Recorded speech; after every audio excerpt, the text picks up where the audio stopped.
Good evening, everyone. The executive session of the Wayne Board of Education regular meeting for January 18th, 2024 was convened in the conference room of the Wayne Board of Education, 50 Nellis Drive, Wayne, New Jersey. Statement of compliance setting forth date, time, and location was read in accordance with the requirements of the Open Public Meeting Act, and a roll call was taken. The meeting was recessed and is now being reconvened. I'd ask everyone please stand for the flag salute, followed by a moment of silence. I pledge allegiance to the flag of the United States of America and to the republic for which it stands, one nation, under God, indivisible, with liberty and justice for all.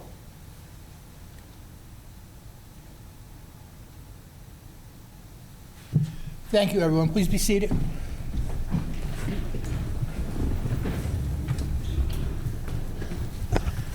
Dr. Toback. So this evening, we'd like to get started by recognizing our board members for their service. While Wayne is a community with many volunteers who support numerous charitable organizations, service on a school board is a kind of community service that requires a level of commitment well beyond what is required of typical volunteers. It's really difficult to understand unless you've actually served as a school board member. The responsibility of delivering educational programs to 7,700 students, making sure our schools are safe, making certain that every classroom has a qualified teacher and that all of the instructional supplies and resources necessary, and making sure that our schools provide for the educational needs of all students, and balancing those educational needs with consideration to taxpayers. But wait, there's more, but you get a sense. This is a tall order. What we're really talking about is the oversight of a $180 million organization that is also one of the largest employers in New Jersey. This is an enormous responsibility and something our board members accept willingly and take very seriously. For members of the public, there is no time like the present to recognize our Board of Education trustees and say thank you for their efforts. In particular, Mr. Bldg is coming on his 20th year anniversary, so he's been a member of this Board of Education since 2005. Congratulations, Mr. Bldg, on your many years of service to the community and on this Board of Education. This time, I'd like to turn things over to Mrs. Reichman, who has a proclamation to read. Whereas the New Jersey School Boards Association has declared January 2024 to be School Board Recognition Month, a time when all residents can acknowledge the contributions made by our local school board members, and whereas the Wayne Board of Education is one of 581 local school boards in New Jersey, which sets policies and oversees operations for public school districts, and whereas the Wayne Board of Education embraces the goal of high-quality education for all New Jersey public school students, and whereas New Jersey's local school boards help determine the educational goals for approximately 1.4 million children in pre-kindergarten through 12th grade, and whereas New Jersey's 5,000 local school board members who receive no remuneration for their services act as advocates for public school students as they work with administrators, teachers, and parents for the betterment of public education, and whereas school boards strive to provide the resources necessary to meet the needs of all students, including those with special needs, and whereas boards of education provide accountability to the public, they communicate the needs of school district to the public, and they convey to school administrators the public's expectations for the schools. And whereas New Jersey can take pride in its schools, which rank among the nation's best in key achievement indicators, such as the National Assessment of Educational Progress Scores, the preparation for college through advanced placement offerings, and SAT assessments, and now, therefore, be it resolved that the Wayne Board of Education does hereby recognize the services of the local school board members throughout New Jersey as we join communities statewide in observing January 2024 as School Board Recognition Month, and be it further resolved that the Wayne Board of Education urges all New Jersey citizens to work with their local school boards and public school staff toward the advancement of our children's education.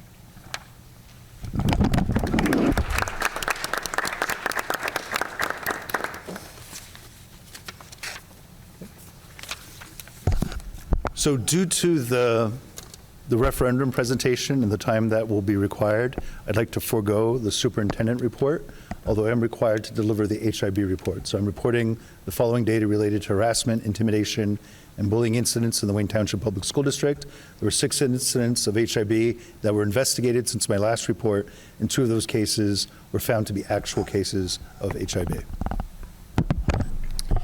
Thank you. we'll have our student representative tonight. Catherine? Good evening. Before winter break, Wayne Valley was visited by various choir alumni. Alongside current chamber choir members, they walked through the hallways singing holiday carols for each classroom they passed. In the spirit of the holiday season, many organizations at Wayne Valley arranged donation drives. The auto program held an animal shelter donation drive led by advanced auto student Lizzie Daly. This is the second year she has organized the event.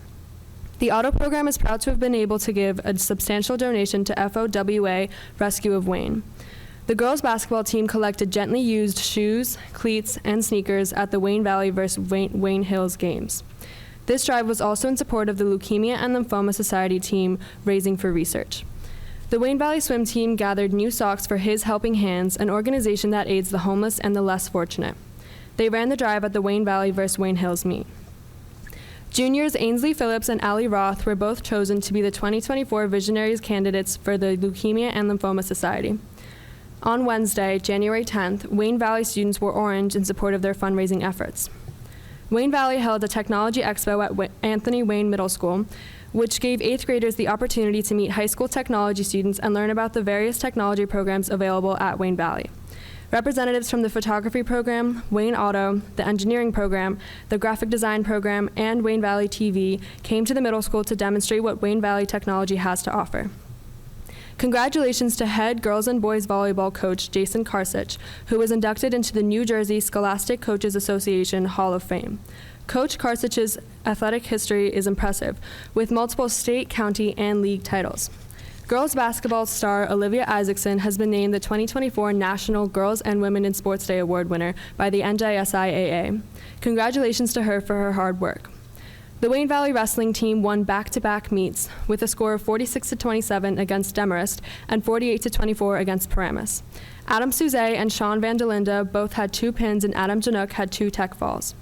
The boys basketball team is on a 4-win streak. They most recently won 50-30 over Piscataway, with senior Anthony Apicello earning 23 points.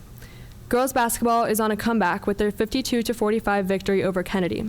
Senior captain Olivia Isaacson earned 23 points, and both Alexa and Sophia Benaquista won 22 points combined. The girls fencing team won a close victory over Teaneck with a score of 14-13. All-state super Karina Festa won her match 3-0, and Francesca DiGiovanni won hers 2-1. Both the boys and girls winter track teams made it to the conference championships and the SJCTC Invitational. The boys finished second place in the conference, and the girls finished third. And here is the report for Wayne Hills High School. The following Wayne Hills students have auditioned for the North Jersey Area Band: Halima Masri, Joe Catalano, Juliana Steer, Aaron Schwartz, Brandon Huang, Ian Kwan, Annie Tangaturu, and Marcus Neves. This year, Wayne Hills DECA increased its membership from 54 to 125 student members. Last week, 118 students competed at Ramapo College in various business-related events. About 30 students moved forward in business role-play events, while approximately 20 students will continue to compete with written papers or presentations. The state competition will take place in Atlantic City on March 4th to 6th, and approximately 60 Wayne Hills students are expected to compete for their chance to make it to Nationals, ICDC, on April 27th to May 1st in Anaheim, California. In addition to the business competitions, 7 of Wayne Hills DECA officers participated in various ethical leadership campaigns and a community service project, which raised over $1,000 for Oasis Heaven for women in Paterson, New Jersey. These successful campaigns awarded these student officers with an opportunity to attend the DECA International Leadership Conference in Anaheim, California in April. We are very proud of all of our competitors and looking forward to sharing more wonderful news soon. As part of the Wayne Hills SDA Gives Back, the officers and captains sold hearts to raise money for childhood cancer. They have also decided that $1 for each ticket sold at the SDA show will be donated to the Leukemia Lymphoma Society Student Visionaries. Please join us for the Wayne Hills SDA shows on February 29th, March 1st, and March 2nd. Also, the Wayne Hills captains and officers are going to a workshop on January 18th, where they will learn a dance from the Wicked Show. Basketball stars Sienna Schuster of Wayne Hills and Olivia Isaacson of Wayne Valley were selected as our 2024 National Girls and Women in Sports Day Award winners. Wayne Hills boys swimmer William LeBron set the 100-meter butterfly school record with a time of 56.18 seconds. Thank you. Thank you. Dr. Toback?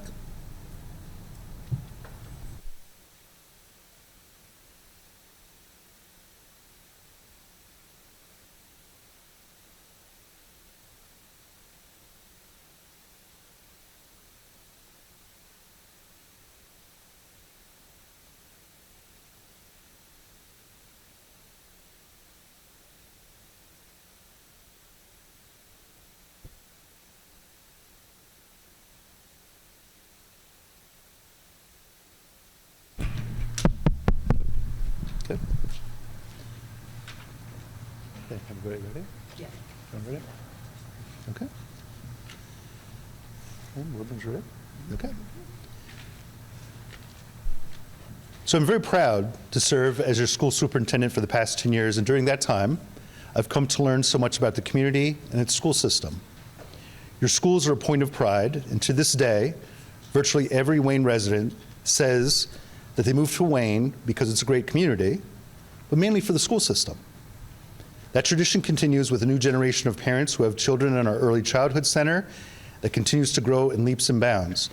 We interview so many teachers who go away to college, in some cases well out of state, but come back to work in Wayne. When we ask why they're interested in working in Wayne, they almost always share that their dream is to come back and provide a new generation of students with the same kind of great education and school experience that they enjoyed when they were students. As a community, you have a proud tradition of supporting an excellent public education system, and your schools are a foundation for this community. In turn, the Wayne schools have served the community well. Our schools have been a platform for success for so many of our graduates. We're happy to have reached this important milestone for a project we've worked on for many years. Tonight, we're going to hand over years of work from the Board of Ed, the administration, an architectural team, and a host of other professionals to you, the residents of Wayne, and you will have the opportunity to decide on the future of the school system. Joining me tonight are some members of that team who will participate in this presentation. First of all, Business Administrator Bill Moffitt. Mr. Moffitt. Okay. Facilities Director Lauren Tibbetts. Assistant Superintendent Donna Reichman. And of course, members of the Board of Education, both past and present, who are here tonight. Okay.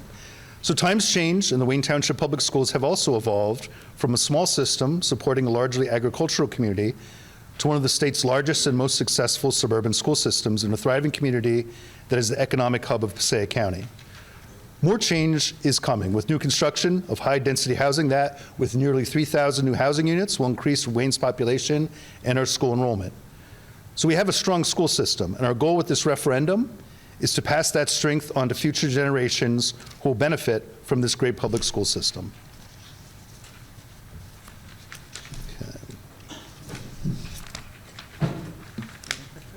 Okay, thank you. That's huge. Okay, so let's get started. So a referendum is a very exciting thing for any community. It's something that comes along once every generation, maybe twice, but it's something that doesn't happen every day, okay? So it's very important that we share information with all of you. We want to make sure we get it right, and we also want to assume that some people may know more and others may know less, so we're going to start with the basics. First of all, what is a bond referendum? So it's very simple. Voters have a choice, right? It's an opportunity to finance projects through the sale of bonds. So investors buy them, property taxes buy them back over time, and allows communities to make big improvements, much like a mortgage allows you to buy a house, or a home equity loan allows you to fund improvements on your home. So let's talk about something you may not know about. In New Jersey, all taxpayers contribute a portion of their tax dollars every year to a fund that is maintained by the state of New Jersey, which is used to provide financial support for communities that approve referendums for school construction, renovation, and repair work. A referendum represents an opportunity for Wayne taxpayers to get back some of those tax dollars from the state. For example, Bridgewater Raritan taxpayers approved their referendum, and they were able to get back $42.2 million from this fund for security vestibules, roofing, and windows after voters approved a referendum in March of 2023.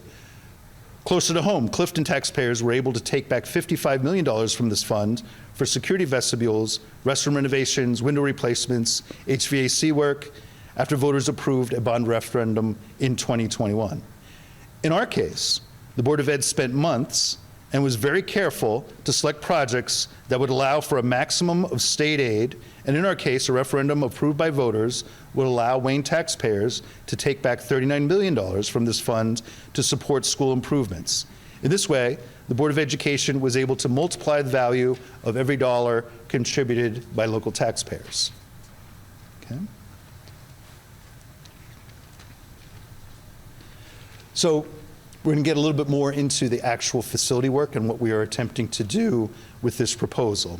Okay, so obviously the strength of buildings and budgets go hand in hand. So it's very simple. If you buy a 60-year-old home, then most people would assume that a 60-year-old home will require additional work, maintenance, require more of investment that comes out of your day-to-day budget, your family budget.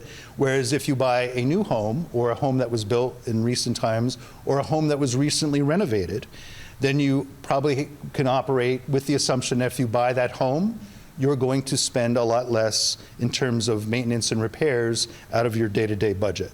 So with that in mind, what I'd like to do is turn things over to Mr. Moffett, who will talk to you a little bit about how buildings will be improved. Good evening. To continue with the example of home repairs and how it affects you individually, I'll just kind of go over some scenarios, right? And I'll tie it later to how the school district operates. So with a homeowner, if you have repairs or things that are necessities, you look for funding sources, right? So you look for your own income, right? You look at maybe savings and maybe some special programs they have out. So if you need a new heater, it's busted, you're most likely going to take it out of a checking account, right? And that's really from your income, you have it there, it's pretty close to accessible. You write a check, you spend $100, $300, $400 to buy a new heater from your checking account. The second area, you might have a problem with your windows. Maybe they have to go, maybe they don't have to go, but you're willing to maybe buy the whole floor, the whole house, new windows for efficiency purposes. So you might want to take some savings money, right? So you have your checking account, you have your savings that you put a little bit away every year. And then maybe one day you're like, hey, I could use solar panels on the top of my roof. I can generate some energy myself. Maybe there's a program, maybe there isn't, but maybe the state of New Jersey passes through the town and has a program, you decide to use that. There's a program you can use, maybe use their money. The state of New Jersey offers money for solar panels, maybe it's PSE&G, something like that. So you take advantage of that to fund that, right? So that's three different areas, right? So the fourth area is really the longer term. Maybe you want a second floor, maybe you want a new garage, pool, or whatever. You might take a home equity loan. You might want to just take a 5-year loan, a 15-year loan, depending on it. Maybe it's a longer term. Maybe you put a 30-year mortgage on your house, right? You could do that. Again, that's a long-term thinking. So that's kind of what we do at a school level. We look at the same type of approach to what we need to do. So it's a smaller project. If it has to do with maybe, I don't know, a small amount in total. Maybe it's just repair of a sink, maybe a plumbing upgrade for a bathroom. Again, those are something that we would then maybe take out of our operating budget, right? So that's really, every year we have money to spend. We allocate a certain amount for the facility department. They decide, hey, it's something that we could do quickly. We could do it in-house, and we need the resources and labor to do it, so we do it. So we start thinking about how to match the projects to different areas of funding, right? Same thing as you do in the home. Federal programs, right? You have pandemic funds from, say, the federal government. They made a lot of money available to the pandemic. We were able to identify larger projects, a little bigger than a sink. We were able to identify that and fund that out of the pandemic resources. Again, they were federal dollars. And then we also can look at our reserves, right? They're like a savings account. So maybe you need to have a new emergency generator at one of our schools. It's a little bit more than we can afford out of our operating budget. So we decide, hey, let's take it out of the reserve. Again, these are funds that we put into reserves, a capital reserve, maintenance reserve, over time, and we decided to take a deduction, a withdrawal, and we use it to pay. So those are the four legs of the table, right? Referendum is a way to do a long-term approach to dealing with a large amount of projects or a large project, right? So that's the approach we've been taken here. So again, we've looked at a lot of these projects. We've been doing it along the way. Either it's from our operating budget, special programs like pandemic funds, state funds, federal funds that are available, special programs, our reserve money we've been able to utilize, and now we have that long-term, like that 30-year mortgage, we're looking at a referendum. So again, these are really supports investments that we make in our existing plant and facility. A lot of what we have funded here tonight. We do have a couple other areas that aren't just maintenance and expansion and repairs and upgrades. There are a couple longer term approaches that are involved in the referendum. But again, with these investments, we protect district assets and ensure use for the future generations of our children, and we maintain that safe, comfortable learning environment in moving forward as we move through time. I'll turn it over to Lauren to kind of hone in on some of the areas that we're approaching. So in speaking with about security vestibules, enhancing security starts at the entry points of all buildings with expansion of the district security vestibule scope and assistance of debt service aid. All schools that do not have them would be able to be addressed. In Preakness, the preservation of Preakness School, which was constructed in 1924, consists of exterior work, including a new roof, repairs to the facade to address masonry, so brick and mortar work, and windows throughout the main building as well as the Early Childhood Center. The interior spaces of the Early Childhood Center were renovated in 2020. Over the past year, the district has begun interior renovations of the Preakness building, which will continue into the following year. These alterations include all 3 levels of the original building. Restoration of Preakness will permit use of the rooms for instructional spaces by providing the areas of expansion not recently available. The district will continue working towards preserving Preakness during its 100th year anniversary. Okay, so I'd just like to take a moment to talk about the second bullet. So expanding the Preakness Early Education Center to a pre-K-5 school that serves rising enrollment. So we'll talk a lot about that in a few minutes, but Wayne has a long-standing history of maintaining a system of neighborhood elementary schools. The Preakness School is strategically located in an area where lots of development is about to occur. Avalon Bay is moving ahead with their project at the Valley National Bank Complex, and with that will come 55 townhomes plus many more apartments. The townhomes we certainly expect to generate enrollment in our schools. Preakness Shopping Center is also likely to be further developed, and both those projects, like I said, are very short distance to Preakness School. So in other words, that could become the neighborhood school. Right now, Preakness School is a district school. It's not zoned for attendance for anyone else, but under these circumstances, those areas are easy to get to, easy to walk to, and would be the equivalent of the same type of schools we have throughout the rest of the community, neighborhood elementary schools. Also, expanding Preakness School is the most cost-effective way to address increased enrollment in that part of town. Okay, so let's go to the next slide. All right. So we just want to talk a little bit about facilities and the importance of facilities in a whole variety of things. I mean, first of all, the pride of the district, the environment that our students learn in, of course, incredibly important. How our staff members feel about their workplace. Obviously, people really get a sense of their workplace and how they feel about it from the facilities they work in and the care that is offered to the employees when you talk about maintenance, when you talk about repairs, when you talk about providing the best facilities. We also work in a competitive school choice program, right? In the end, for different reasons, you have a variety of different schools that draw students from our school district. So you have private schools, you have public schools, you have Passaic County Technical School, you have a whole host of different options that students have when you move to Wayne as far as your education goes. And if you look at this set of rankings, this is our most recent rankings on niche.com, you could see basically a school district that has lots of really great things. We're ranked very highly when it comes to just about every area except one, right? So if you're someone looking to move into Wayne and you're thinking about the school system, well, there's one thing maybe in our rankings that holds us back a little bit. And maybe that's something that, you know, with maybe a little more improvement, with some more work on our facilities, we can increase our ranking. But I think that that's just something to consider, something to keep in mind, and something that really does matter when it comes to facilities. Those do play a role in our rankings and where we stand against other communities, which I know is very important to residents of Wayne. Okay, so the benefits of timing, Mr. Moffett?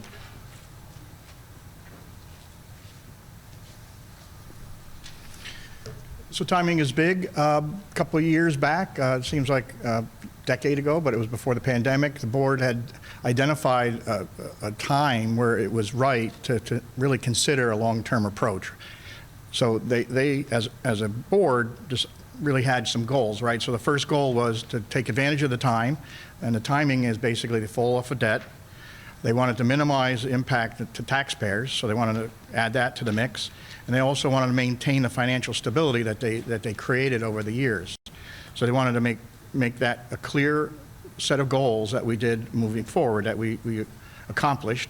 And the benefit of time is you get to address this long-term approach, which is that 30-year mortgage again, right? It's been able to plan for the future generations, your children, the generations behind us, right? So over time, the board has realized when they budget that there are restrictions in the growth of the budget. And over time, it's called a 2% cap. What it has effectively done is pushed a lot of maintenance and required maintenance, small projects, larger projects out of the budget because there's such a need to use the 2%, the remaining 2%, to deal with salary and benefits. So naturally, what gets squeezed out of the budget ends up being the facility areas and other support areas, but facilities is big. That's why when we talked about the four legs of the table, it's very important to really conceptualize it, because that's when this makes a lot of sense. This ongoing concern of the push out of these various different projects over time has a negative impact because you're constantly in like a fire hat or fire engine mode where you're going from one issue to the other because it ends up being an emergency rather than either emergent or a planned change or upgrade. So you end up getting caught up in a cycle. And again, with foresight, we decided as a board to take advantage of this opportunity that we had, again, to minimize the impact and to maintain that financial stability, and just deal with some of these areas that are highlighted here, specifically the enrollment changes in the future that we anticipate. And again, it's Anthony Wayne. Again, that was our last our construction, our largest middle school, I guess, is back in 2004 was when it was done, and that's fallen off now. So this is the time to take advantage of that. So if we go to the next slide. So then the referendum to take advantage of, now we have these areas that we get to look at, and we'll go over it in more detail in the presentation, but I'll just highlight two.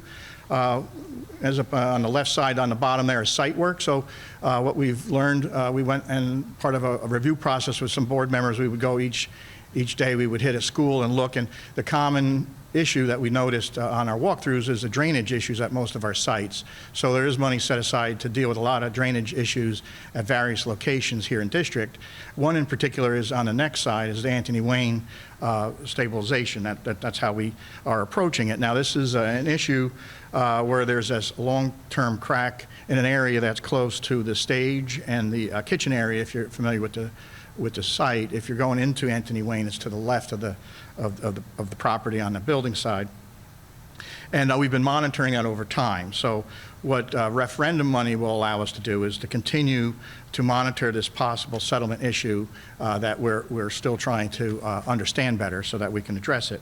So it may have an impact. We don't know yet. It's a lot of research that we anticipate to perform on that site. And the funding is here in the referendum to do that.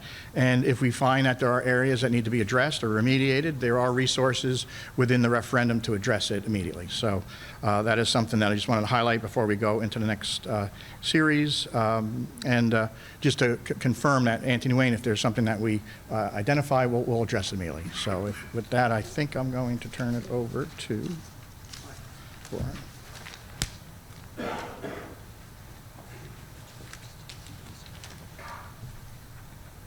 new HVAC, heating, ventilation, air conditioning, controls installation, a district-wide program, will increase the ability to troubleshoot, proactively observe existing systems, reduce reactionary response time, address issues prior to a failure, and enhance the quality of the environment by establishing better monitoring of occupied spaces. These systems include room unit ventilators, building heating plants such as boilers, and HVAC rooftop units. Building-wide controls are another step towards helping manage and improve energy consumption and an extension of the Energy Savings Improvement Program, which is also known as ESIP. The district has previously capitalized on the program, which is a state program, by relamping all the schools with an LED lights and installing updated boilers in multiple schools. The district-wide control systems are currently eligible for state debt service aid in all locations. And the purpose behind it is to be able to monitor the schools in each room from either an on-site building location or from the district facilities headquarters, or even off-site, in order to maintain and conserve energy and improve and enhance the quality of the environment that the students are in.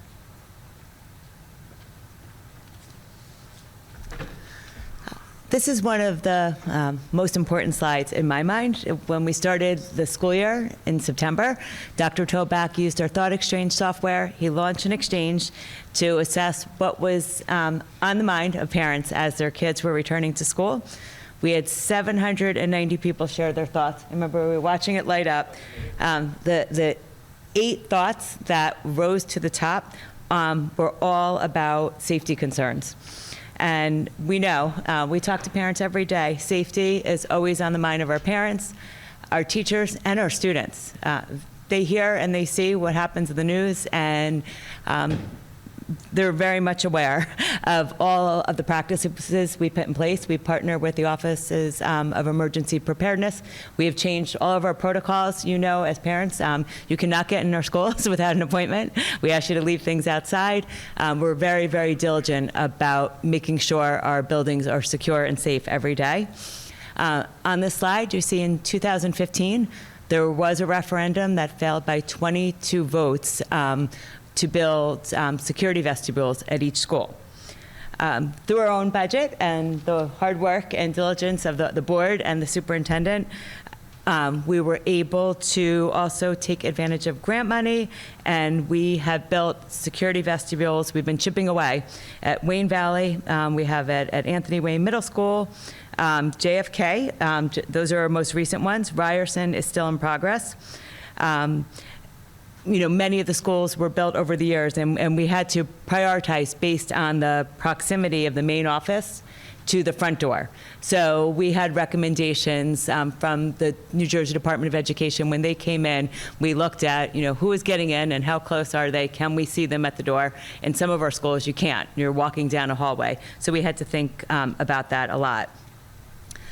We still need vestibules at George Washington Middle School, APT Elementary School, Fallon Elementary School, Lafayette Elementary School, Packanack, and Tunis. So this is something that would be funded through this referendum. And we would be able to accomplish this work within 2 years, which is really, really important.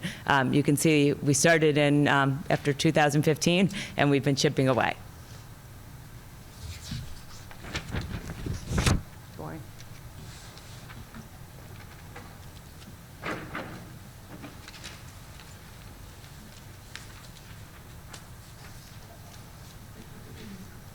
So what is a building envelope? This is a main focus of the referendum.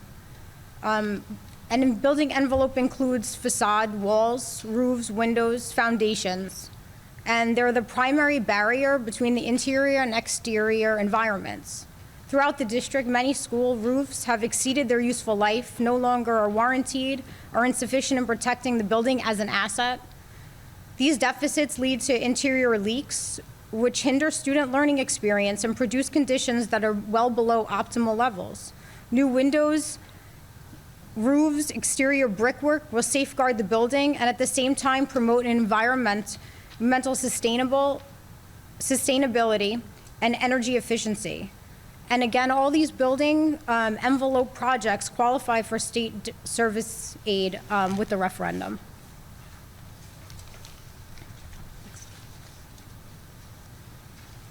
Some other additional improvements that we haven't touched on yet. At Wayne Valley High School and Wayne Hills High School, which were constructed in the 1950s and 60s, although they are equipped with elevators at each location, they no longer meet today's standards and require significant upgrades and expansion in order to adapt to the accessibility needs of today. Adapting existing buildings to our ever-changing environment also includes significant site work at schools such as Lafayette, which is heavily impacted by flooding conditions which infiltrate mechanical spaces. The renovation of Wayne Hills kitchen and cafeteria not only impacts the kitchen and food service operations, but the existing building plumbing and ventilation systems, which require modernization. These large-scale projects will enhance the school's ability to support our students and communities, and these projects as well qualify for debt service aid, which is a substantial percentage off the cost supported when you receive the aid.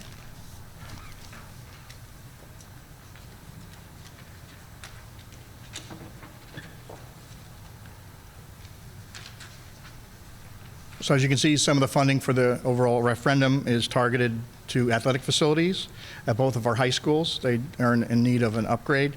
And just think about gym class, right? Because it's a shared space. People sometimes forget that is a PE class, I guess. A gym class is where you go change and go do your sport, come back and go back to class. And then after school, you may have a team that you participate in and use the same locker room. So it's a shared space, so I just wanted to highlight that. So with that, it's you see an interior, team rooms are going to be renovated, lockers are going to be upgraded, as well as related spaces like bathrooms that are supporting those areas. Funds will also be designated for both sets of exterior bleachers at both schools. That's both visitor and home. So we're going to be replacing in kind. The bleacher site will be modified as necessary because there's probably going to be a grading change, so we're going to address that. The funds are available for that. Valley, we're considering reorienting the space and flipping the bleachers, the home side, flipping it on the other side. And we're also looking at an upgrade for utilities as it relates to the press boxes. So those are all part of it, and that last component is there are HVAC aging parts and systems that are going to be replaced as well. This slide details the expansion to Preakness School. As you know, Preakness School was renovated during the pandemic. We opened up our early childhood center. We opened up with 70 students. Year two, we had 109 students. We're currently up to 201 students. We have 20 evaluations in place, which could bring us to approximately 220 students. We've tripled in size. We have 112 special education students that we're servicing there. There's 21 classes running in 13 classrooms. Some are half-day programs, some are a couple days a week. We have 54 staff members.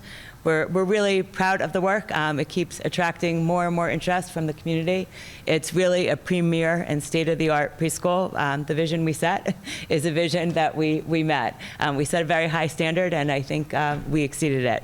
So it's really important that we keep opening up additional classrooms because the need from the community is there. We're also still exploring ways to bring extended day options for working parents. There's significant interest. Again, we would need space for that. We would need a cafeteria.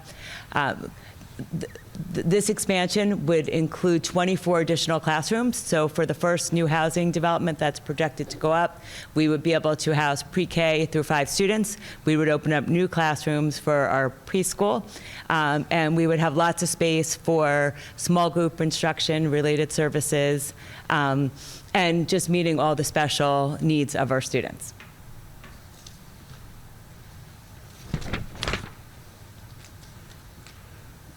Okay, so now we're going to get into a little bit more about the funding of these projects. Okay, so what I'd like to do is just talk to all of you for a few minutes about how things work in a Board of Education, what the administration considers when we recommend projects. So always, we do everything we can to reduce the impact on taxpayers.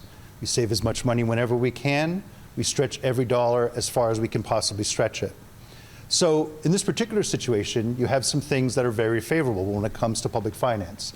You have one situation where other people are paying for the project, right? In the end, ultimately, there's $39 million worth of state aid that is available. Okay? That's one thing that really helps when it comes to our taxpayers. The other thing is we look for projects that pay for themselves.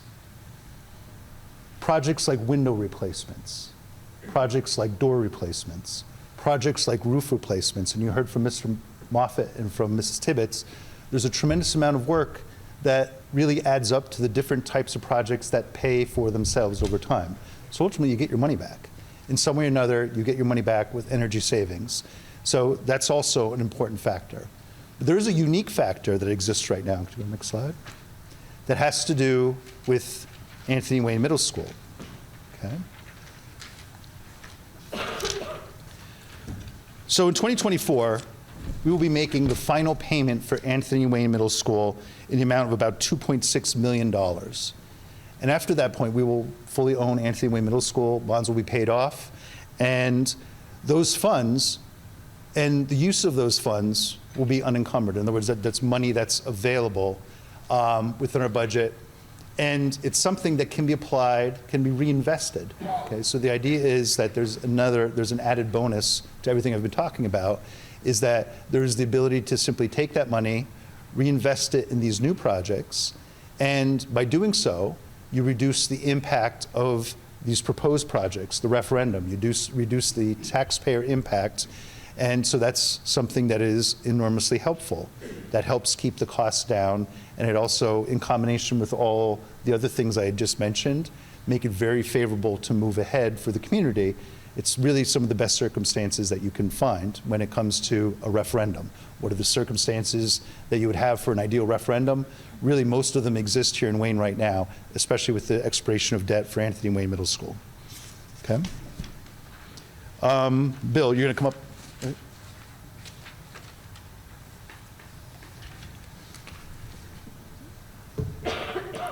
So if you look to the right side there, you have a pie chart, right? And that's very specifically oriented to what I said earlier about one of the four legs to a table, right? You're combining both. Not only do you have local funds, which are taxpayer funding of 130, but we qualify for 40 cents on a dollar. This is something that the state of New Jersey, it has a program where we're able to apply, and we were successful in going through what we consider a long-range facility plan overview, because we, as Dr. Toback stated, as an administration, we went back to hone in on those projects that we already knew as we reviewed the program that would be eligible, and they were a lot of maintenance and repair projects. So we went meticulously through each school and identified projects that would be eligible and rolled them into a overall referendum that has a bang for the buck, because that's really what the board wanted. They wanted to focus on leveraging their funds to get state aid, and we were successful to do that, and it's all packaged ready to go. Now, I think I was quoted recently about saying you want to spend other people's money first. I'm a firm believer of that. And let me just explain what I meant by that is, as a federal taxpayer, I pay income tax, right? Federal income tax, that goes to the federal government. You hope to get it back, right, as a community.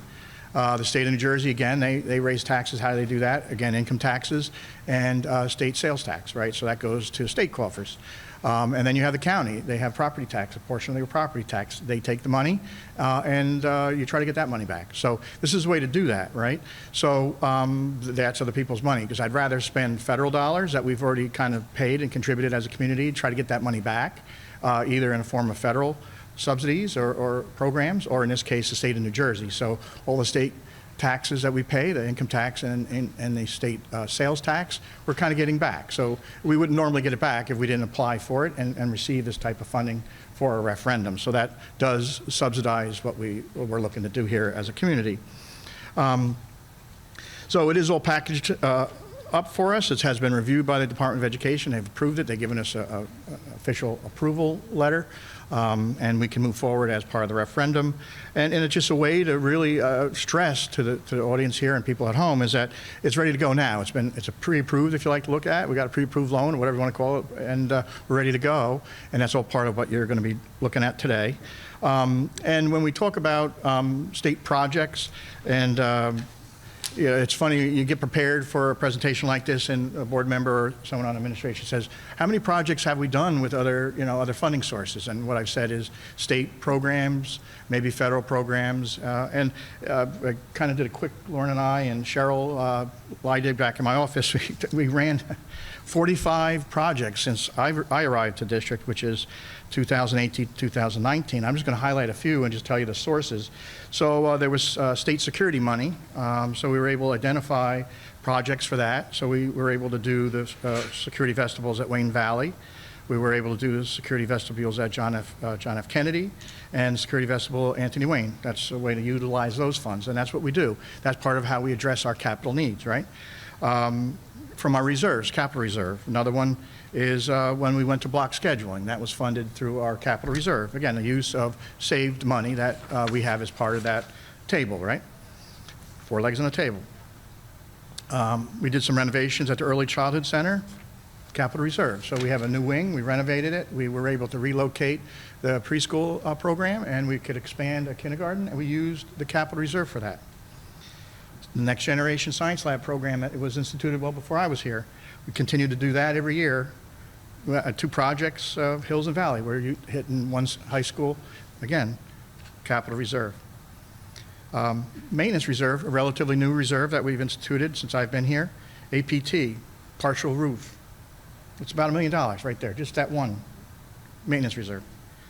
Ryerson Elementary School. Not only is it a maintenance reserve, we were able to get leverage because there's another program the state offered. It's called the ROD grant, Regular Operating District. Again, it's acronyms out there, the state is good with acronyms, but this is, again, another program unrelated to what you're seeing here, part of a debt service aid. It's a ROD grant, it's a grant funds. That supported maintenance reserve. We're doing that, and that's a partial roof, that's over $1 million. Federal pandemic funds, again, you just throwing it, you kind of look at it and then it hits you. We were able to do 4 projects right there, but it was over $2 million. We were able to do Wayne Valley High School. We did HVAC repairs and controls there. We did James Fallon controls for their heating and air conditioning units. And we did univent replacements district-wide. Again, other people's money, right? ESIP, which was mentioned earlier, and it's an energy savings program, state of New Jersey.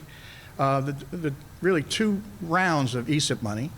We were able to relamp, right, save energy, and the savings for that energy. We were able to hit and do boiler replacement projects at Thunis Dye, JFK, Ryerson, APT, George Washington, Wayne Hills. Round 2, we did relamping, again, to increase savings. We were able to do a boiler over at Valley.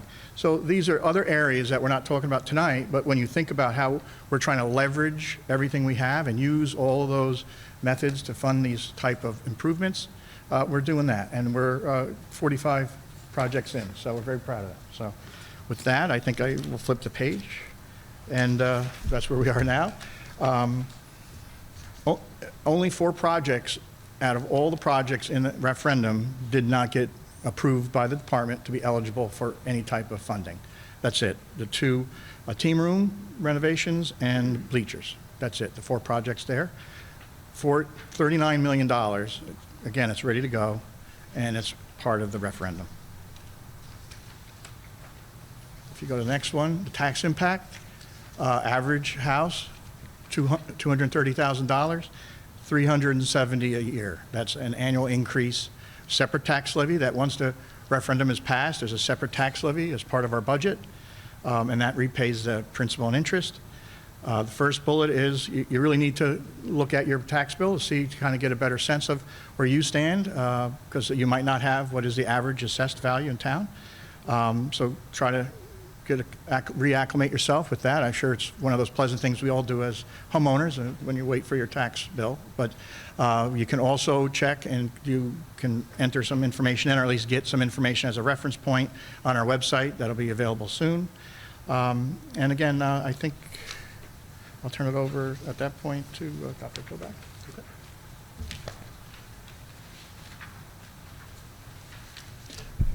Okay, so over the next few weeks, we have a variety of ways that we would like to keep the community informed about what's happening with the referendum, how we can answer questions that people might have. So you can see the first thing is a website that should be available for the public next week. It's in the final stages of development and proofing, but it will be finished at some point, hopefully by the middle of next week. At least that's what I'm hoping for.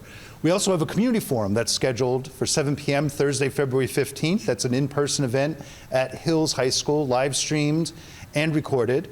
The event itself will be produced as a talk show. So it'll be like a live studio audience participation. We'll have a variety of guests who are knowledgeable about the referendum, including architects, financial advisors, a variety of people who will be able to participate in a community forum and talk about the referendum. Also, we have our social media. We'll be running a social media education campaign to help people understand a little bit more about the referendum and the different parts to it, because there's a lot involved. And we also have a thought exchange. So in the next few weeks, we want to hear directly from the community, the whole community. Anyone who is a Wayne resident, or even if you're not a Wayne resident for some reason, and you wanted to participate in a thought exchange, you would be able to do that and share your thoughts about the referendum. So those are just some of the things that we'll be doing to help educate the community and make sure that anyone who would like to know more about the referendum has ample opportunity to learn.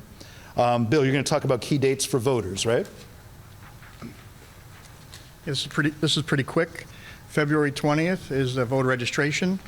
I do understand that the local clerk has advertised, so they will give instructions on how to get a mail-in application specifically, but you're going to need to get that all squared away by March 5. I do want to stress there's no early voting. That's probably the only thing that's unusual, meaning you don't have that option as you do normally. March 12th is the vote and is going to utilize the same normal polling places. So where you've gone in the past, you continue to do that. There's no change in that.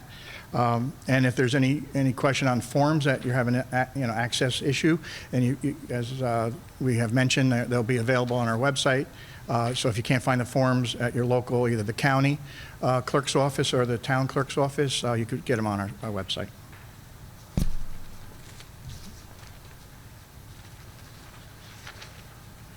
Okay, so to wrap things up, the date of the referendum, March 12th, is just around the corner. And we're very excited to share more information about this community-wide event. As you've heard, the referendum calls for a tremendous amount of infrastructure work that maintains our buildings. The projects included in the referendum are no-frills projects. They were selected among all the possible projects because they qualify for state aid. With or without a referendum, I think we would all agree that roof work, replacement of windows and doors, things like that, that's all work that has to be done at some point anyway. If the referendum passes, this work comes with a $39 million discount. Without the referendum, the full cost of the work would be covered by taxpayers. With a 2% cap, that would be difficult for the district to do to keep up with the amount of work that does need to be done for over all these years. We have maintained our buildings. We have done a really nice job to create improvements. When you're talking about acres of roofs, plumbing, all this other work, over time, facilities that are 60 years old require attention, and that's what we're looking to do here. As we turn the decision over to the community, which is really what's going to happen right now, right? The referendum is an opportunity for the community to act on its schools. And so at this point, we're going to, as I mentioned, we're going to launch the website. And in addition, tonight, for those of you who would like, there are many more flyers that are outside that are available. If you'd like to take some home, share them with people that are interested in the referendum, we'd be happy to provide more. We also have an FAQ that we've started. We will continue to develop an FAQ over time as we take questions, and there's enough of them, then we will provide answers so that people in the community, hopefully by the time March 12th rolls around, will have ample opportunity to learn about the referendum and have all their questions asked. So I think that pretty much concludes our presentation for tonight. Like I said, this presentation is really just the beginning, right? There's a long way to go ahead, but this is a good start. It provides the community with a tremendous amount of information about the referendum and what it is that we have planned and what it is that you have the opportunity to act on. Mr. Pavlik, would you like to open the floor for board members to ask questions? Yes, sir. Mr. Prasakis. Thank you for the presentation. I thought it was very good. For clarity and for the public, can you tell us the total amount of projects that were approved? I believe it was 67? 62. 62 projects. So that constitutes 62 projects. Yes. And another thing that I think a lot of members of the public might be confused about, and I know there's definitely going to be somebody with this question, the assessed value. I think when people hear, oh, they're saying the average house is $229,473. That's the assessed value. That doesn't mean your house is $229,000. The person that has the $560,000 house, that's probably where you are, the $229,473. So if your house is worth, I guess, $560, well, you know, based on the assessment, you're probably looking at $370 a year, probably approximately 2% increase. Dollar debt. Yeah. Hey, what's up? Mrs. Wentek?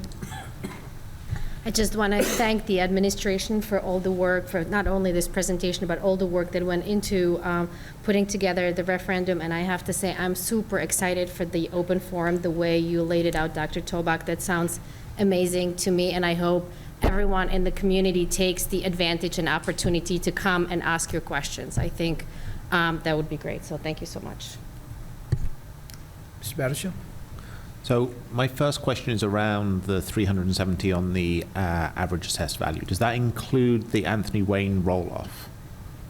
Or is that net impact or gross impact?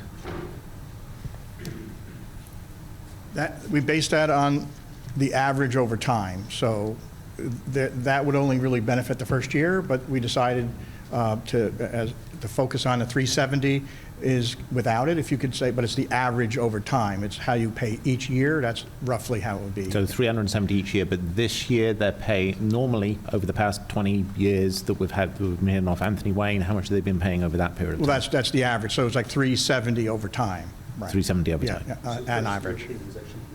The first year payment's actually less than they would have been paying over this period of time. I think that's something that we can clarify a little better for people as they look at historically how much they have paid and how much things will change for them going forward.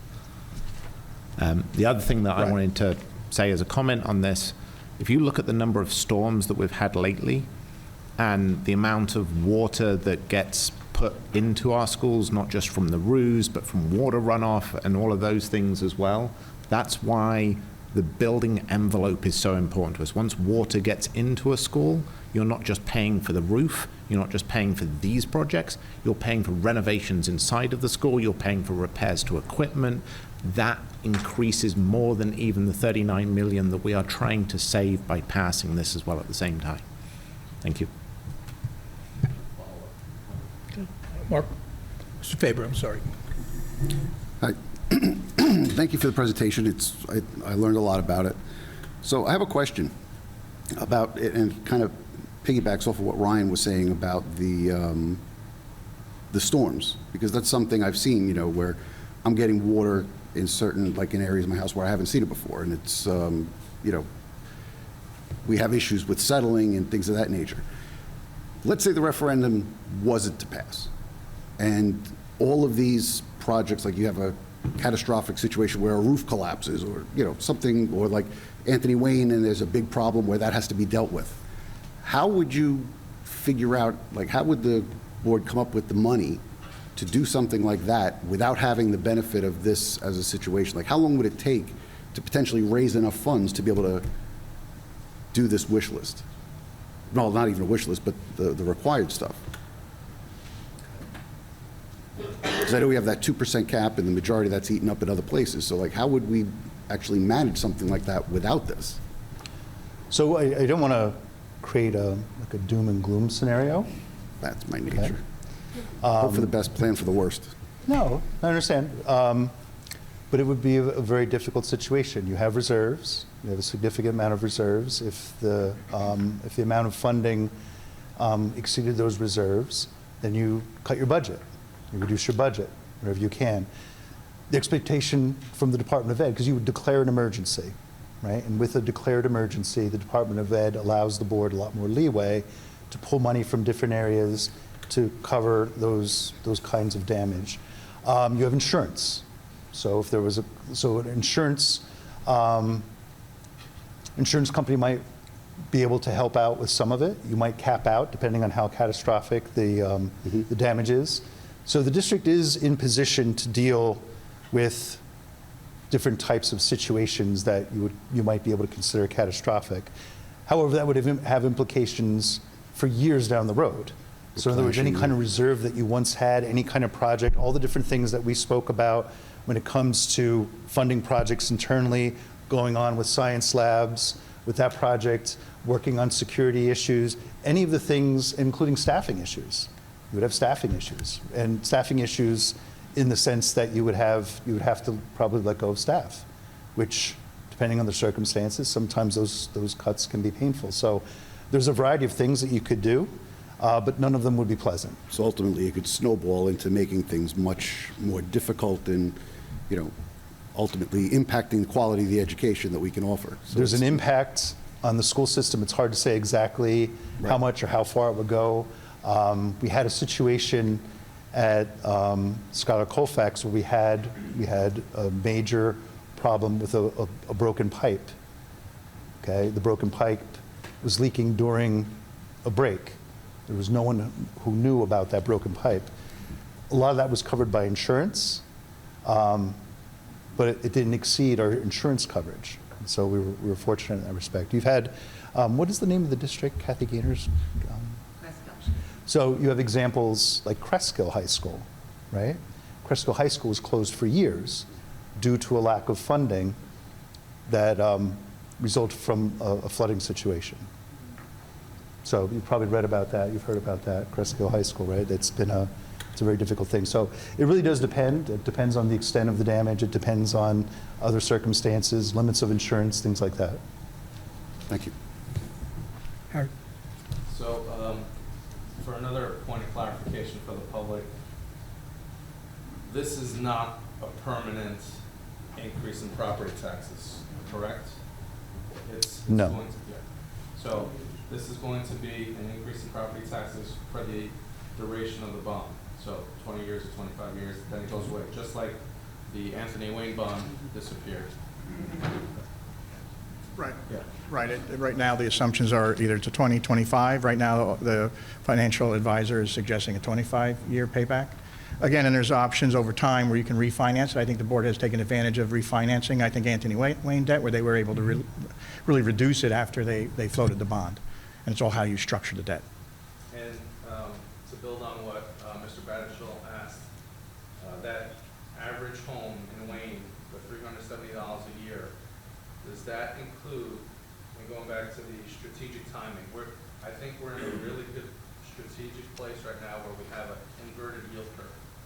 So that means interest rates are high for 1 year, 2 year, 10 year, 20 year, interest rates are lower. So we're gonna have a 20-year bond, let's say at 4.something%.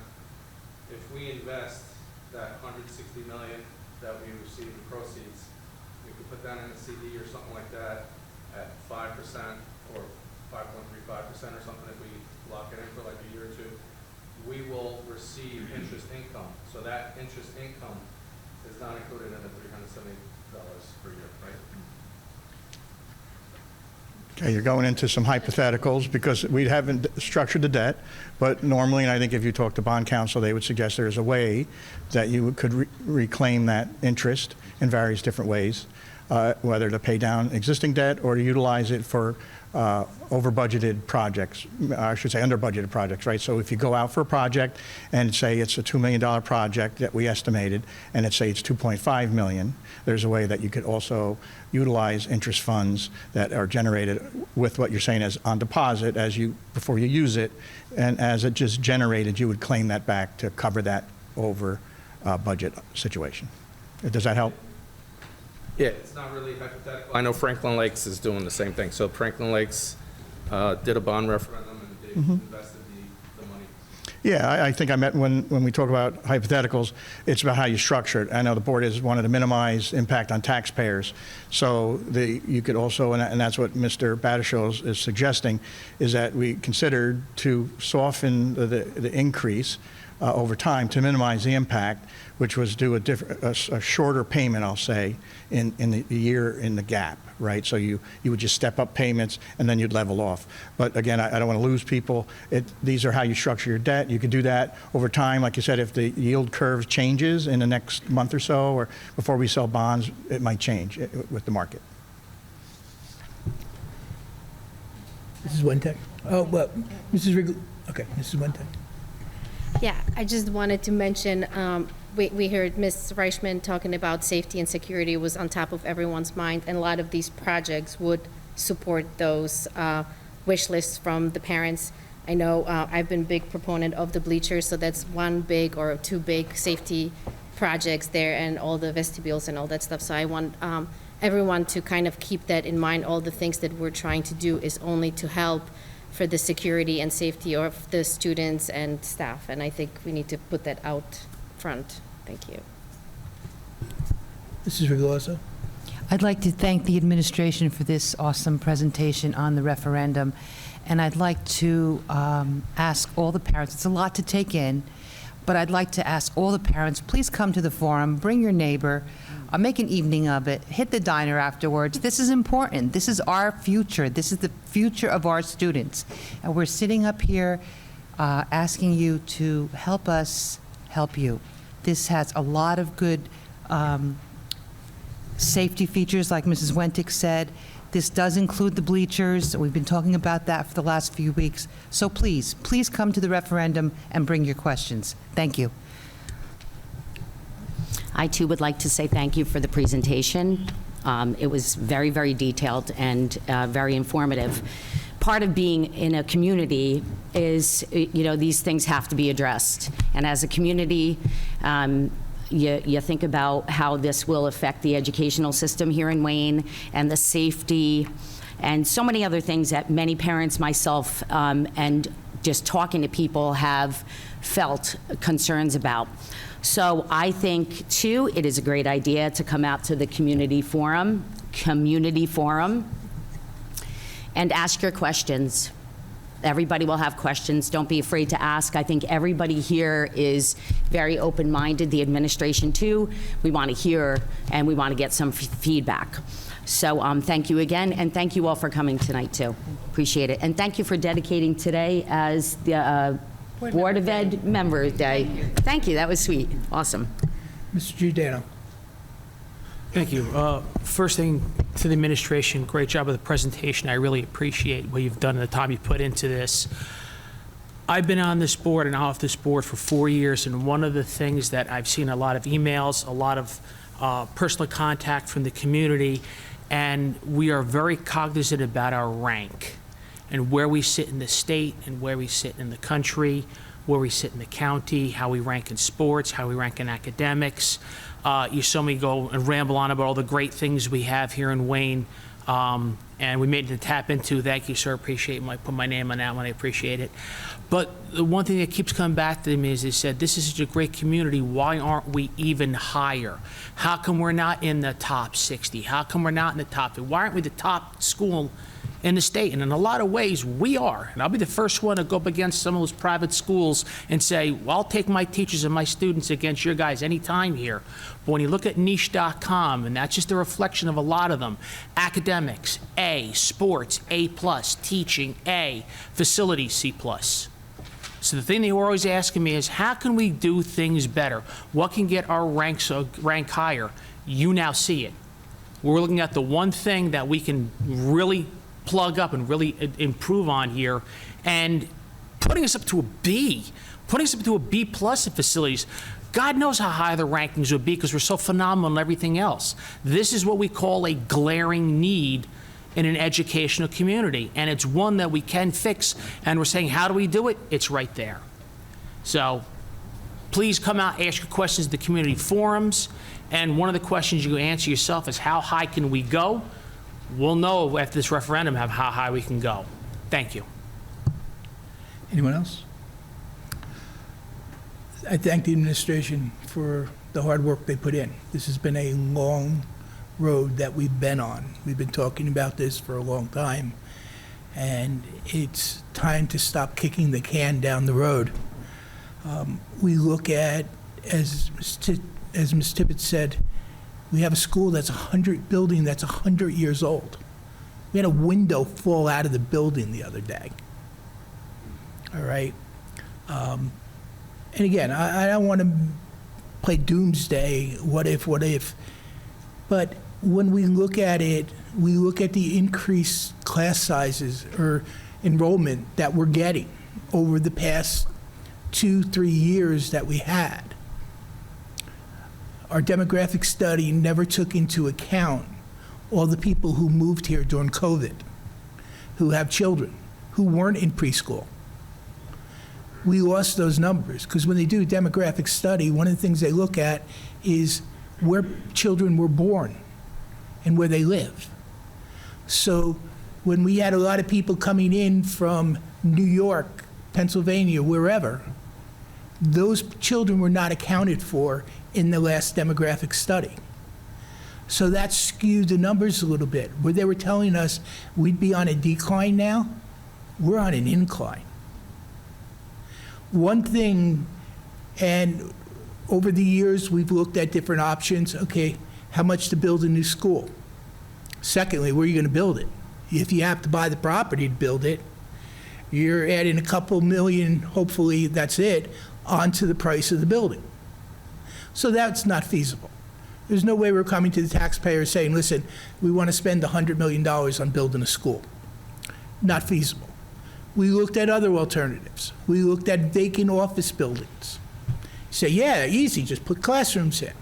Not so easy. Because the state requires certain specifications for classrooms, for bathrooms, for science labs, for phys ed, for gyms. They require certain things. And it's not that easy just to take an office building, hey, smack up some walls, here we go. It's not. The only option we had was Preakness School. And it is an option that we have no other choice but to do. With increased enrollment, you have the building that's going to happen. Avalon Bay on Valley Road will be occupied in 2025. That's not far away, folks. And that's why we are trying to be proactive here with this referendum. Because we know we're going to see the impact of that. The other issue that we have, all the building occurring in this town is affecting 3 or 4 elementary schools directly. Those elementary schools are at max already.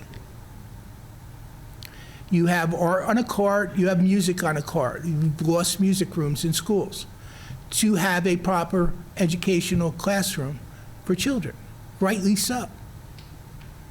So when we look at it, yes, we're asking you to spend $300 a year on it. But I say, what are you getting for it?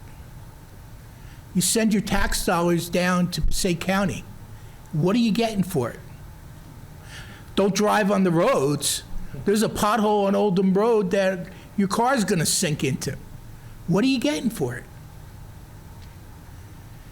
We can show you what we're getting for it. Every June, when you look at where our kids are going to school, you're seeing the return on your tax dollar quite clearly. You see the rankings, where we are. When we look at the test scores, and believe me, I'm not a big test score person. That's a snapshot of a child in the moment. That's it. It doesn't tell the whole story. But you look where we were post-pandemic to where we are now, we are blowing districts away. And as Mr. Giordano said, you know, if you compare us to these top districts in the state, yeah, we're up there. Because when you look at a lot of those top districts in the state, what are they? They're high schools that have a criteria to get into. Bergen County Academy, Passaic County Tech, Morris County Tech, Sussex Tech. All those schools you have to apply to and be accepted. We take everybody. We don't have a choice. And we provide everybody what they need educationally. And we have a lot of children who have a lot of needs today. And rightfully so, we need to be at the forefront, giving every child what they need to succeed. So I say to you, this is not a Cadillac that you're buying here. This is a referendum that is addressing dire needs of our buildings. Look at Hawthorne. A couple of months ago, their facade fall off the front of a school. $200,000 or $300,000 to fix it. We don't want to be there. And this is, unfortunately, is our only avenue not to be there. All right? When you have a 2% cap, you don't have a lot of fudge room because you have a lot of fixed costs that you don't control. So I ask everybody in this community, come out, ask questions, come to the community forum. You want to know how it's going to be built? You want to know what it's going to be? The architect will answer the question. You want to have the conversation like Mr. Prazakos and Mr. Battershield and Mr. Faber had about money? Come. The financial people will be there. This is our time in Wayne to shine. I had somebody say to me the other day, well, you're raising my taxes. Yes, unfortunately I am. But I'm also raising my taxes. And the 7 other people sitting up here right now, their taxes too. But we're a community. We're a community that comes together when there's a need. We're not asking for some big elaborate, building to build or something like that. You look at Anthony Wayne, it's coming off the books. It's coming off the tax rolls. So we have a unique opportunity. But we also now have to fix something there. The school's 20 years old. A lot of our buildings have been pushed off. In the days when school budgets were voted on and were voted down and it was kicked to the town council, they were cutting anywhere from $1.75 to $2.5 million out of our budget. You never make that back up in your budget. So you're always behind the 8 ball. What was the first thing that got cut? The big ticket items. Don't fix the roof, just patch the roof, all right? Don't do the excavating, can't afford it, we'll put some pipe on the ground or do something just to make it work for now. And we'll get to it. How many projects do we all have? Oh, we're gonna get to that. Do we ever get to it? No, not until we get to the point where, hey, it doesn't work anymore, or I'm having real major problems with my house. So I ask everybody, please, ask questions. We have the Q&A, it's gonna go up online. We're gonna have the community forum. Ask questions, right? Please. This is something where we need to bring this community together. You have a unified board up here now that is going right to the point and doing the right thing. Thank you.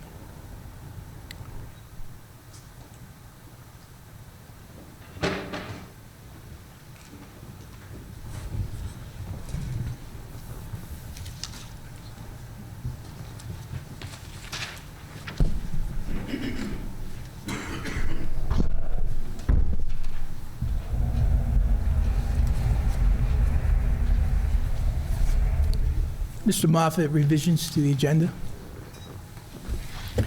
Just one addition to tonight's agenda. Under Emergent School Resource Finance, we will be adding number 3, approval of standing committees. That action reads as follows. Resolved that the Board of Education, upon the recommendation of the superintendent, approve the following committees' membership and meeting schedule effective January 18, 2024 through January 2, 2025. That's at the organizational meeting.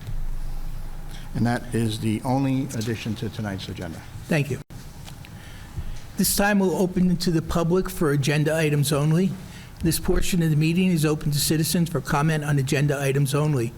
Residents are asked to state their name, address, and subject matter. Comments may be limited to 3 minutes per person.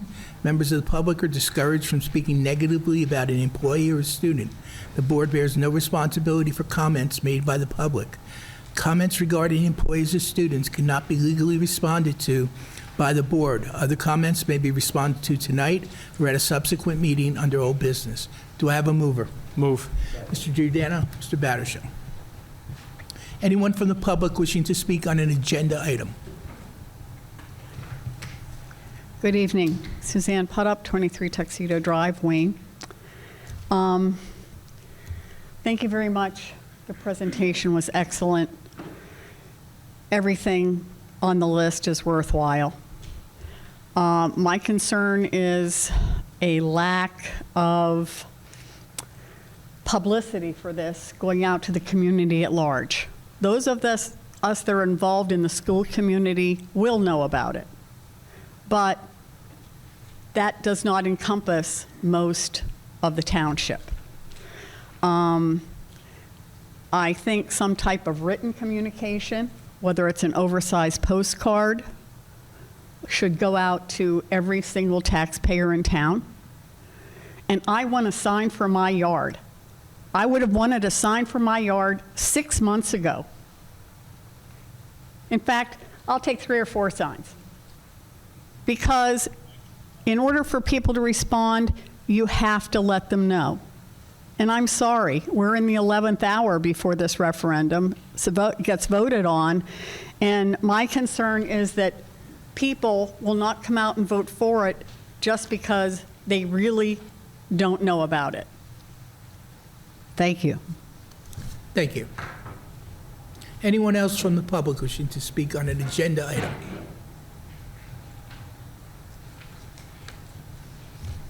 My name is Gabriel Naziola.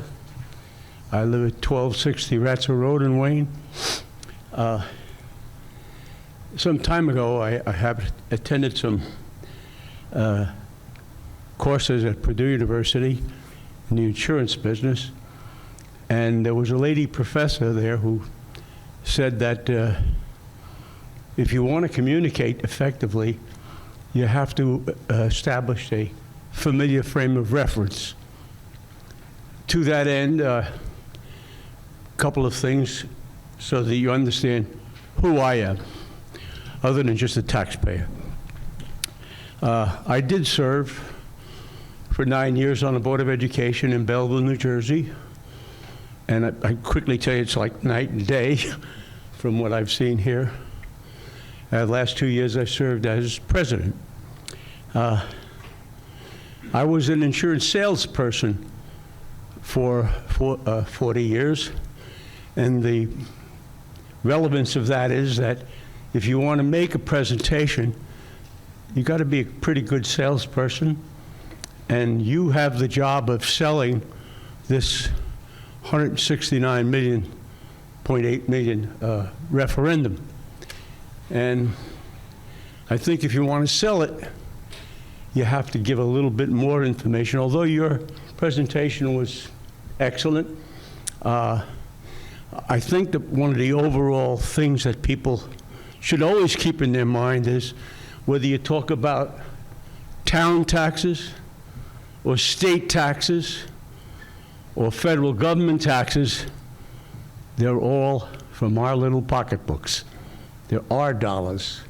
So please don't be misled by the prefaces of state or federal.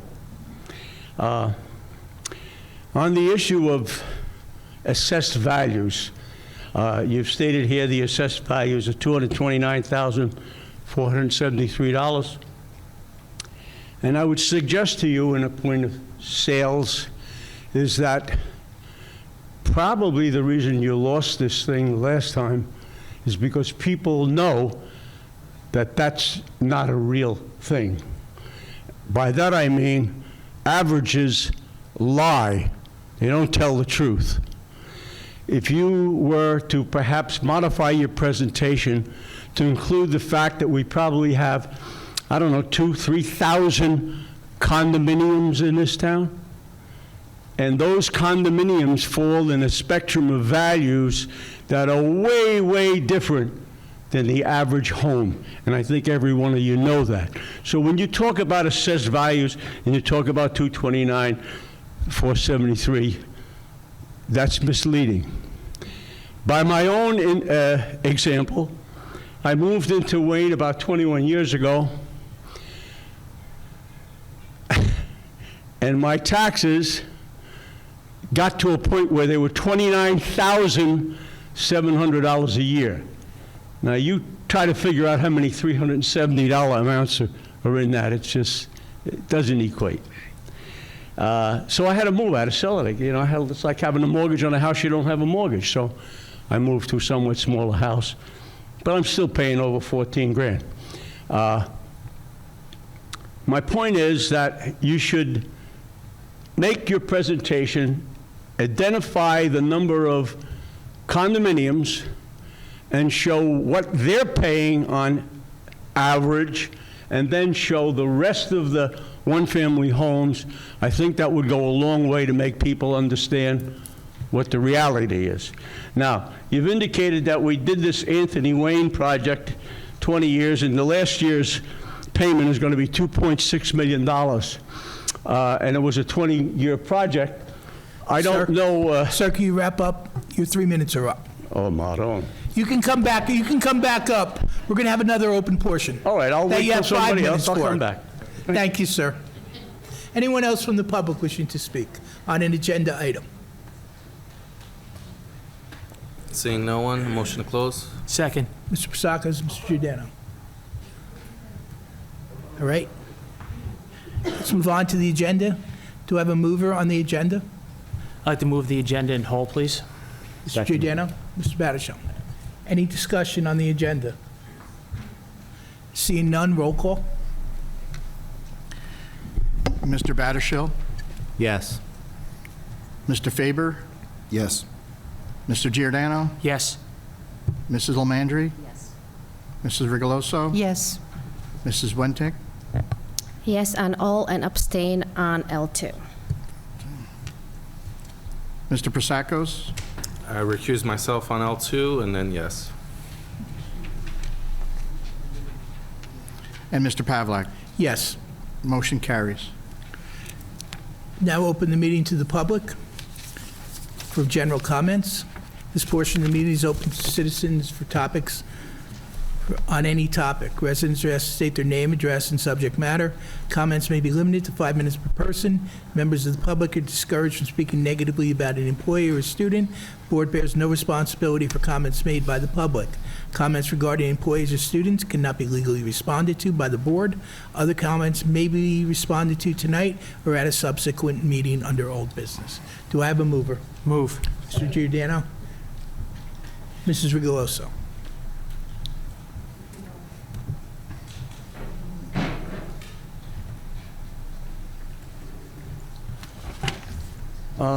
Geez, let's see.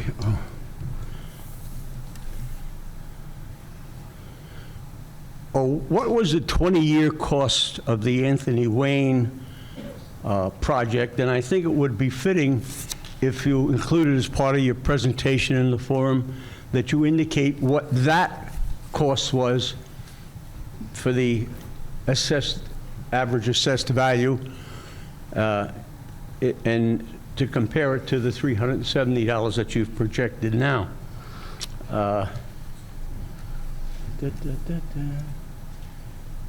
Oh, yeah. Somebody mentioned, there's something mentioned about a stabilization of Anthony Wayne. That sounds to me like something went wrong with construction. And before we go out and pay for it ourselves, maybe we should do what everybody else seems to be fond of doing these days. Sue the contractor. Find out why why should we pay when they could pay? Or some insurance company could pay.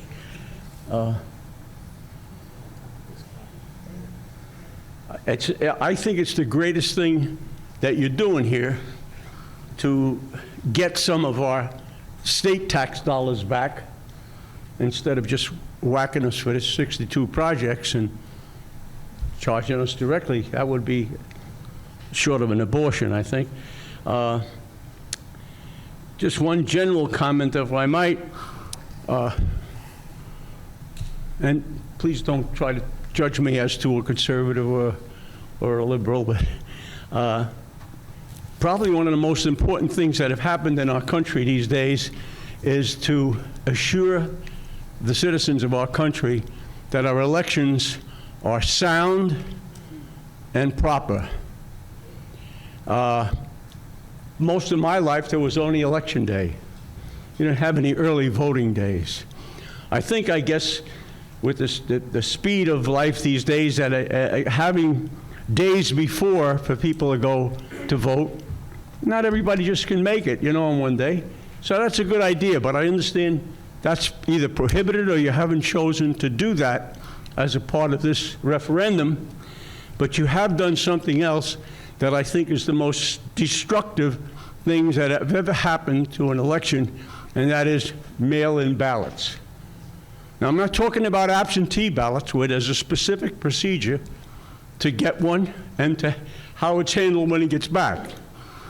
But when it was, from some avenues, reported that we had 26 million more votes than we had registered voters in the last election, I would attribute that largely to mail-in ballots. Thanks for your time. I think you guys are doing a great job. Thank you, sir.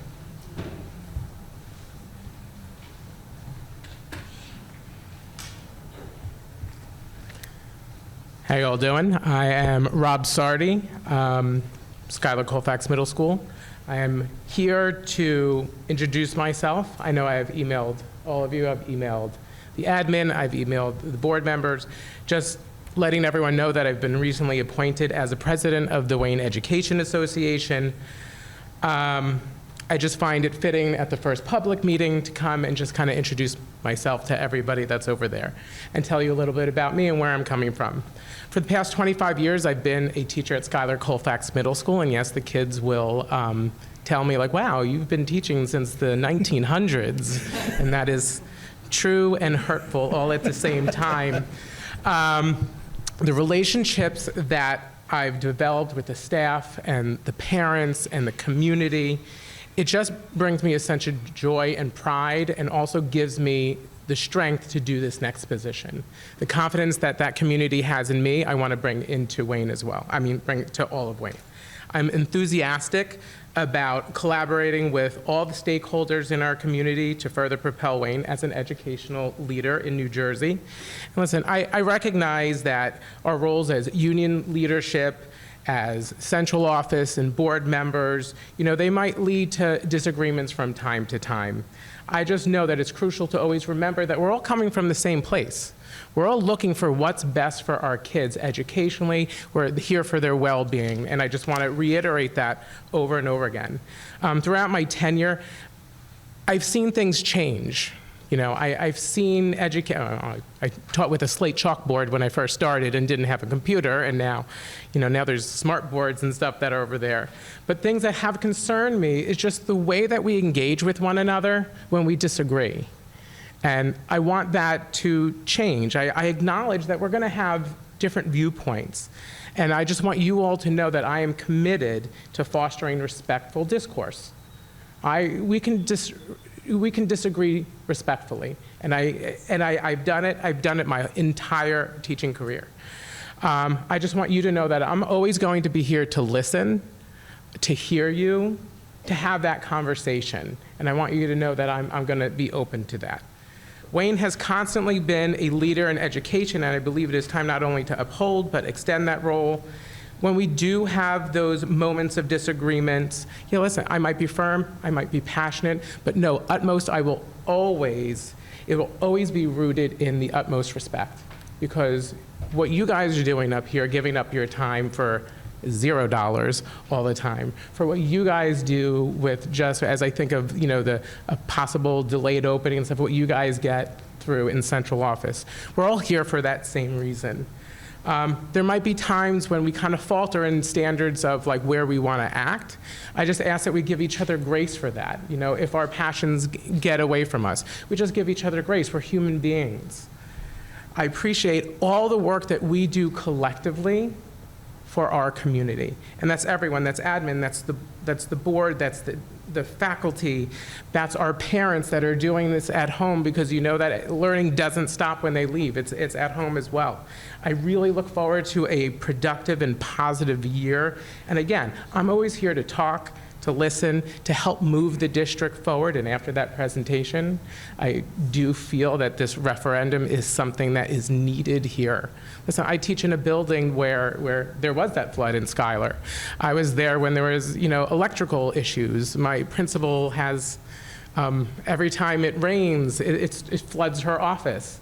That's not a conducive place for kids to learn. So I do, in order to move the district forward, I do believe that this is necessary. So I am here for you guys at any time to have that conversation. So thank you for your time. Thank Appreciate you. it. Anyone else from the public wishing to speak? Oh, Suzanne Putup, 23 Tuxedo Drive, here again. My family moved to Wayne about a little over 40 years ago. And why do people move to a town? Well, Wayne has parks, the Y, Boys and Girls Club, Little League, PAL. It's close to routes 46 and 80, easy transportation. Our mayors have been great. So the current one, they're everywhere. Little League openings, store ribbon cuttings, fire department and first aid squad dinners, special events over here at Town Hall. And that continues. Life is terrific in Wayne. But why did I move here? We moved here because my husband worked for IBM, and they gave him a list of towns in New Jersey because we were moving from Long Island. And we looked at the school districts. We looked at the education versus the taxes. And Wayne had the most bang for our buck when it came to education. And dollars to donuts, that's why people move to Wayne. It would upset me if this referendum doesn't pass. I have 3 grandchildren that will attend school in Wayne. Clifton passed a $168 million referendum. Their median household income is $50,000 less than the median household income in Wayne. We have a lot to be thankful for. I think we can do as well. I hope and pray that we do as well. What happens if we don't? I'll be the doom and gloom person. You can hate me when I'm done. Class sizes will have to go up. Maybe we'll only have 1 high school. Well, that could be a bonus. We only have to redo 1 set of bleachers. Maybe we'll have a 10th, 11th, and 12th senior high school, and we'll have an 8th, 9th, and 10th school. We may have to take one of our middle schools and make it into like a Super 5 to take the pressure off the elementary schools that can't handle the higher enrollment. So we can come up with all sorts of creative solutions. But one of the reasons we have 2 high schools in Wayne, and one of the reasons they didn't go to a 1 high school model back in the 90s, is for the students. Twice as many students can participate in Wayne Public Schools by having 2 smaller high schools than 1 Gigunda High School. And that plays into the quality of life for the students and the families in Wayne. And I don't want to give that up. And I don't think anyone else should either. So yes, we're going to be impacted by new housing development.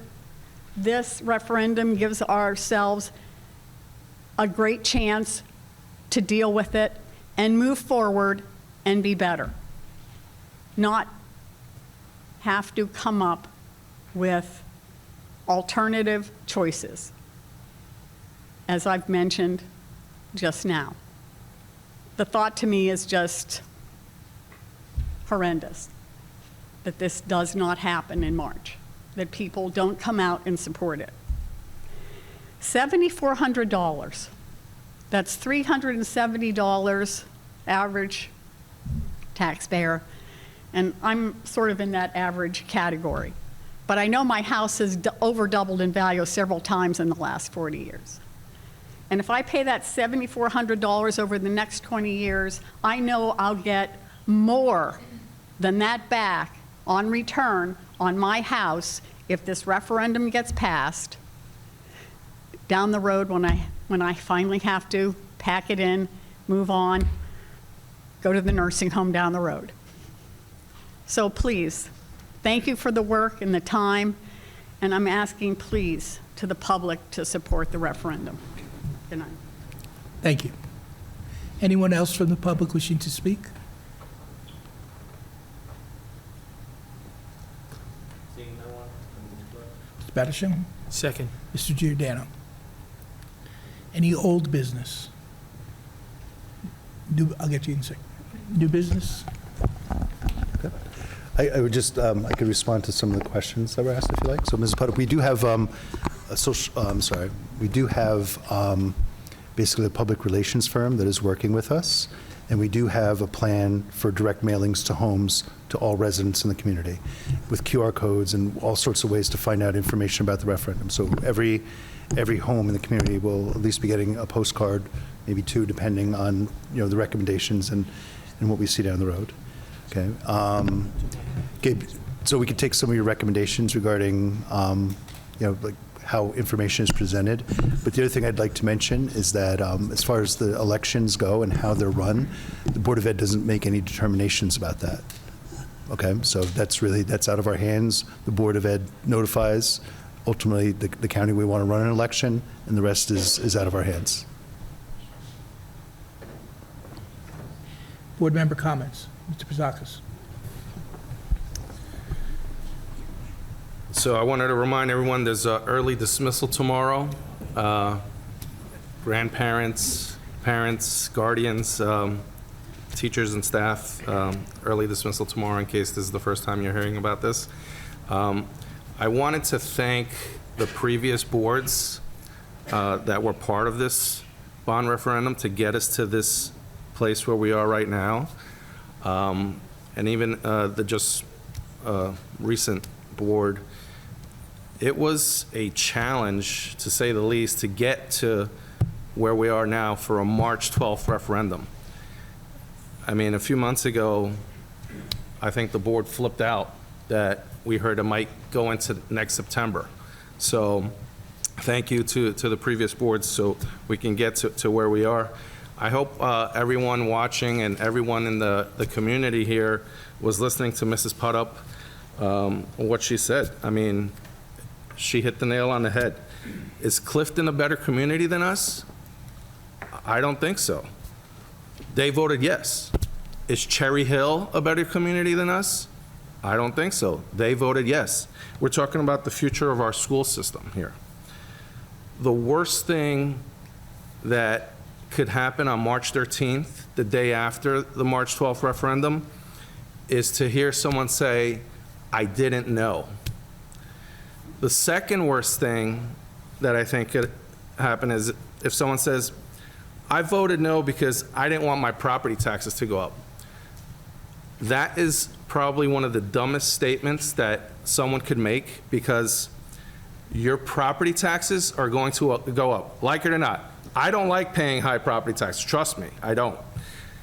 But there's two choices here. High property taxes and a lot of pain in your pockets, strain on the schools, strain on the staff, 40+ kids in the classroom, property taxes are gonna go up. Or higher property taxes, we get to collect interest income, we have a plan, our schools will benefit, everyone's gonna be admiring Wayne and will be part of Clifton and Cherry Hill. It's that easy. Property taxes are going to go up. Also, the gentleman, Mr. Gabriel, I guess, mentioned, the $39 million. So it's as if we were paying our rich Uncle Phil, a few nickels here and there, or a few hundreds of dollars over the years.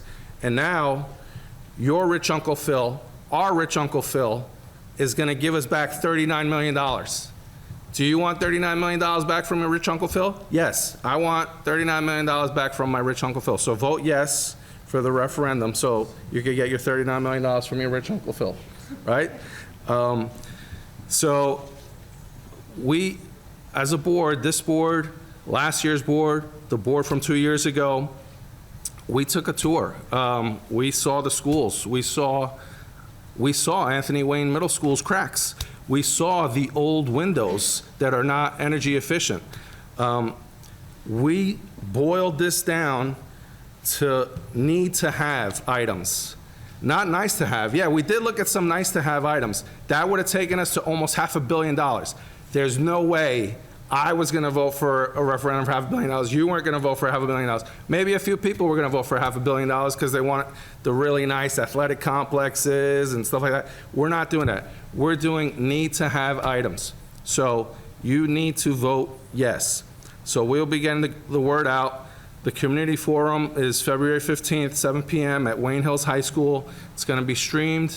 It's going to be recorded. The timing is very strategic. We did everything we could. The administration did everything we could to get this on the ballot for us, the community, to go out and vote on March 12th for the future of our school system, for the future of our property values. Our property values have gone up over the last few years. Let's keep them up.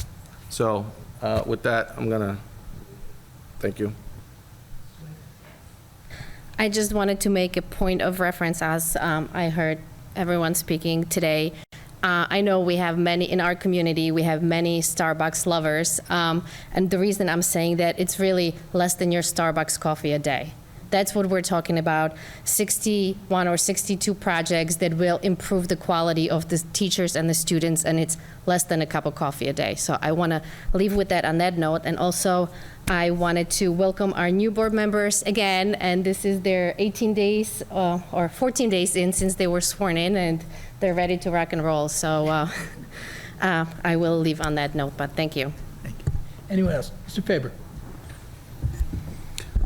So when I sat up here during candidates night and I was asked about the referendum, the answer that I gave was I really couldn't tell you. I couldn't tell you if I would support it or not because I didn't know what was in it.